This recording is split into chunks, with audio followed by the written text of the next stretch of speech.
வணக்கம் ஃப்ரெண்ட்ஸ். இன்றைக்கி நம்ம பண்ண போகிற டிஷ்ஷு பேர் சிக்கன் 65. சிக்கன் 65 உடனே எல்லாத்துக்கும் நாக்கு ஊறும்னு நினைக்கிறேன். ஏன்னா போகிற வழியில் நிறைய கடை இருக்குது. ரோட்டு கடையிலையும் பார்த்துருப்போம். அதே இது ரெஸ்டாரண்ட்டுக்கு போனாலும் எல்லாரும் ஆர்டர் பண்ணுற விஷயம் appetiserல வந்து சிக்கன் 65 தான் இருக்கும். ஏன் அப்படின்னா அது ஒரு நல்ல அரோமாவும் இருக்கும், நல்லா கிறிஸ்பியாக இருக்கும், குழந்தைகளுக்கெல்லாம் ரொம்ப பிடிக்கும். ஸோ அதனால் நம்ம இப்போ வந்து ரிச்சாக ஹோட்டல் ஸ்டைலில் சிக்கன் 65 எப்படி பண்ணணுங்கிறத பார்க்க போகிறோம். ஓகேவா? சப்ஸ்கிரைப் பண்ணவங்களுக்கு தேங்க்ஸு. சப்ஸ்கிரைப் பண்ணாதவங்க சப்ஸ்கிரைப் பண்ணிக்கிடுங்க, பெல் ஐக்கானும் கிளிக் பண்ணிக்கிடுங்க. ஸோ கண்டினியூஸாக நம்ம வீடியோ போடும்போது நீங்கள் பார்க்கலாம். இன்றைக்கி வந்து கறி அடுப்பில் சிக்கன் 65 பண்ண போகிறோம். ஓகேவா? ஸோ சிக்கன் 65 எங்கே கண்டுபிடிச்சாங்க எனக்குமே தெரியலையே. இந்த வீடியோவை ஃபுல்லாக பாருங்கள். ஸோ எங்கே கண்டுபிடிச்சாங்கிறத போட போகிறேன். அதுக்கு முன்னாடி தெரிஞ்சால் நீங்கள் கமெண்டில் பண்ணலாம். ஓகேவா? வாங்க வீடியோக்குள்ளே போகலாம். சிக்கன் 65க்கு தேவையான இன்க்ரீடியன்ட் என்னென்னு பார்ப்போம். சரியா?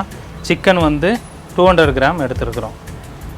அடுத்தது யோகர்ட் வந்து 2 டீஸ்பூன் எடுத்துருக்குறோம். லெமன் ஜூஸு தேவையான அளவு எடுத்துக்கிடுங்க. சில்லி பவுட்ரு அது வந்து 1 டேபிள் ஸ்பூன் எடுத்துருக்குறோம். கரம் மசாலா வந்து 1 டீஸ்பூன் எடுத்துருக்குறோம். இஞ்சி பூண்டு பேஸ்ட்டு வந்து அரை டீஸ்பூன் போதும். ஓகேவா? 200 கிராம் தான் எடுத்துருக்கோம். அதுக்கு சால்ட்டு தேவையான அளவு, பெப்பரும் தேவையான அளவு போட்டுக்கிடுங்க. இதில் கோட்டிங்க்கு நீங்கள் எக்ஸ்ட்ரா ஆட் பண்ணலாம் அப்படின்னா என்னென்னு சொல்லிடுறேன். லைக் இப்போ மைதா மாவு நான் எடுத்துருக்கிறேன் லைட்டாக. ஏன்னா அதிகமாக மாவு போட்டோன்னா என்ன ஆகும்னா பக்கோடா மாதிரி ஆயிரும். ஸோ சிக்கன் 65 வந்து நம்ம சவுத் இந்தியன் ரொம்ப ஸ்பெஷல். சவுத் இந்தியனில் தான் கண்டுபிடிச்சது சிக்கன் 65. ஸோ அதை வந்து நம்ம கரெக்டான இதில் பண்ணணும். ஸோ எக்கு போட்டுக்கலாம். பைண்டிங்காண்டி எக்கு கொஞ்சோல ஊற்றணுன்னா அது ஊற்றிக்கலாம். அது ஒரு டிப்ஸு. ஓகேவா? ஸோ மிச்சது எல்லாமே நம்ம வீட்டில் இருக்க பொருளை வச்சு தான் செய்ய போகிறோம். மேரினேஷன் எப்படி எண்ணிட்டு. ஓகேவா? ஸோ கொரியாண்டர் சாப் பண்ணி போடலாம், ஜிஞ்சர் சாப்பிங் போடலாம், க்ரீன் சில்லி சாப் பண்ணி போடலாம். இதெல்லாம் எக்ஸ்ட்ரா நீங்கள் வேணும்னா போட்டுக்கலாம். இப்போ நான் வந்து சில்லி பவுடர் எடுத்துருக்கேன்ல, அதுக்கு பதிலாக இதை போடலாம். இப்போ டெர்மரிக் போட்டிங்கன்னு வைங்கலாம், கலர் எதுவுமே யூஸ் பண்ண வேண்டியது வராது. மஞ்சள் கலரும் சில்லியும் சேர்ந்தேன்னா அது ஒரு டிஃப்ரெண்ட்டான கலரில் வரும். ஓகேவா?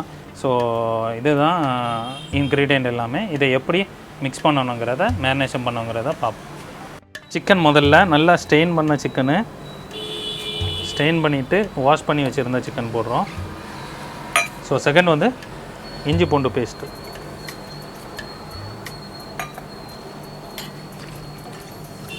அடுத்தது lemon juice போட்டுக்கிடுங்க.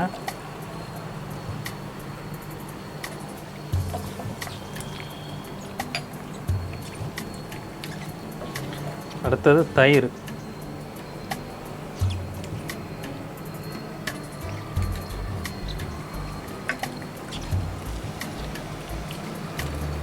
Chilli powder,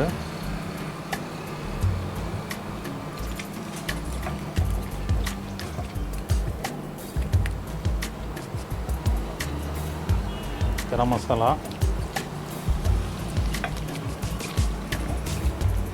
pepper,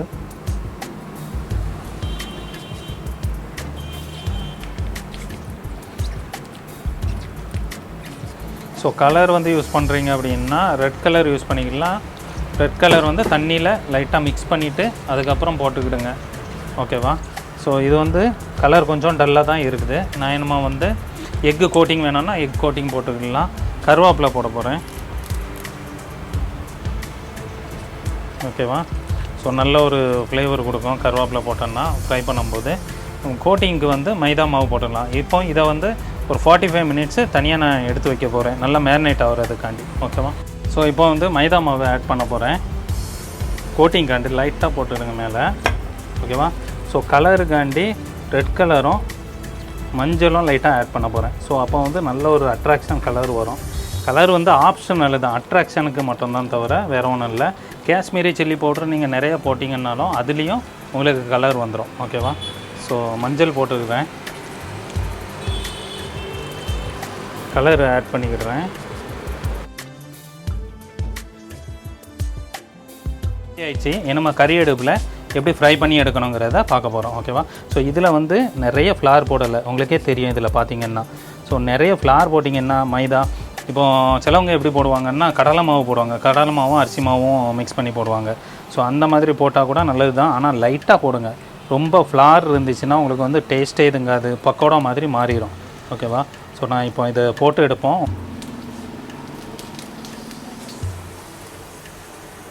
கருவேப்பிலையை ஃப்ரை பண்ணி எடுக்கிறோம். இப்போ கறி அடுப்பு நல்லா சூடாகிடுச்சு, ஆயிலும் நல்லா ஹீட்டாக இருக்குது. இப்போ சிக்கனை போட்டு எடுத்துடலாம். ஓகேவா? ஒவ்வொரு பீஸாக போடுங்க.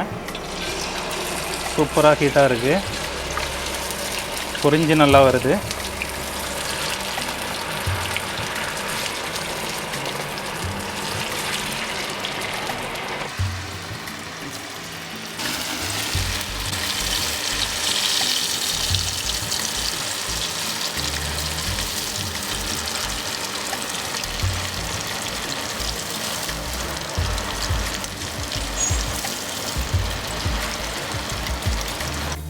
ஸோ நல்லா ஃப்ரை ஆகிட்டு இருக்குது, நல்ல ஒரு ஃப்ளேவர் வருது, ஏரியா எல்லாம் நல்லா ஃப்ளேவராக இருக்குது, பட்டையை கிளப்புது.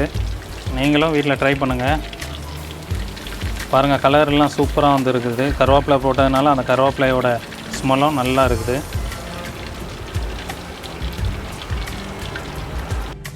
இப்போ சிக்கன் 65 ரெடி ஆகிடுச்சு. இப்போ பிளேட்டிங் எப்படி பண்ணோங்கிறத பார்க்குறோம். ஓகேவா? இதை நீங்கள் வீட்டில் ட்ரை பண்ணி பாருங்கள் எப்படி இருக்குன்னுட்டு. லெமன் வைக்கிறேன், லெமன் வெஜ்ஜஸ் வெட்டினது. அடுத்தது வந்து ஆனியன் ரிங்ஸ் போடுறேன்.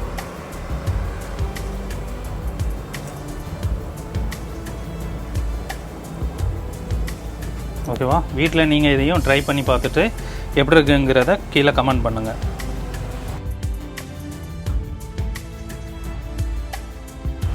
சிக்கன் 65 சூப்பராக இருந்துச்சு. நானே 10 பீஸுக்கு மேலே சாப்பிட்டுட்டேன். நீங்களும் வீட்டில் ட்ரை பண்ணுங்கள். ஸோ உங்களுக்கும் கண்டிப்பாக பிடிக்கும். குழந்தைகள்லேருந்து பெரியவங்க வர எல்லாருமே விரும்பி சாப்பிடுவாங்க. ஸோ நல்லா கிறிஸ்பியாக வேறு இருந்துச்சு. வாயில் வச்ச உடனே ஜூஸியாக நல்லா அழகாக சாப்பிட்டேன். ஸோ நீங்களும் ட்ரை பண்ணுங்கள். மறக்காமல் லைக் பண்ணுங்கள், ஷேர் பண்ணுங்கள், கமெண்ட் பண்ணுங்கள். குக் லைக் செஃப் சேனலுக்கு சப்ஸ்கிரைப் பண்ணுங்கள்.